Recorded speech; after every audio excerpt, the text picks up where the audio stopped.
Now, an ad campaign in the U.S. paid for by the Israeli government has left many Jewish Americans feeling insulted. The series of commercials encouraged Israeli Jews to leave America and return to their roots, suggesting that Jewish culture in the U.S. is weakening.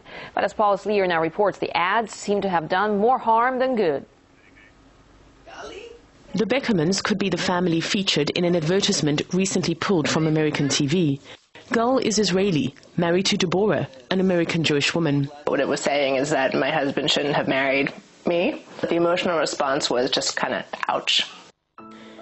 This is one of 3 ads sponsored by the Israeli government and aired across the United States that evoked more than just an ouch from American Jews.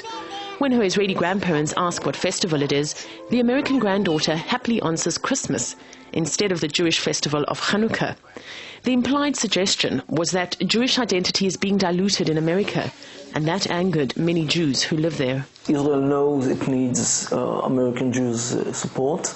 It cannot allow itself at this point to insult them or to distance itself from them. This ad shows a toddler calling Daddy Daddy to his napping Israeli expatriate father, who finally wakes up only when his son switches to Hebrew. American Jews felt insulted by the suggestion that Israeli Jewish identity was more pure than American Jewish identity. I think that that's really what bothered me about the ads, is that they came from a place of almost fear-mongering. You know, they were almost kind of trying to scare people who were living here, Israelis who are living here. The ads were designed to encourage Israelis living in the United States to come home.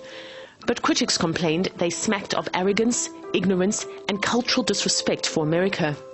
Instead of giving positive reasons for expats to return to Israel, they failed to address why many had left in the first place. I think a lot of American Jews look to what's going on in Israel and what's developing in the parliament in particular, and they feel extremely alienated from that. And they say to themselves, this is not the Israel that we fell in love with, this is not the Israel that we want to defend. American Jewry has always been more liberal than Israeli society. They traditionally vote Democrat and are often open to a less orthodox practice of Judaism than their Israeli counterparts.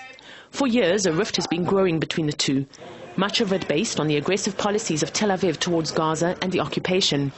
The Israeli-Palestinian conflict still shows no signs of compromise, and consecutive Israeli governments have been unable or unwilling to reach agreement with the Palestinians, leaving many American Jews feeling more and more alienated from Israel. Does some of what's going on in the Israeli public sphere trouble some North American Jews, trouble them very, very greatly? I have no question but that's the case.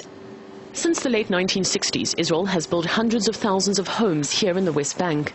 More than 500,000 people now live in settlements. And just this month, Tel Aviv announced it was issuing tenders for 1,000 more homes to be built across the Green Line, evoking anger and condemnation from the international community.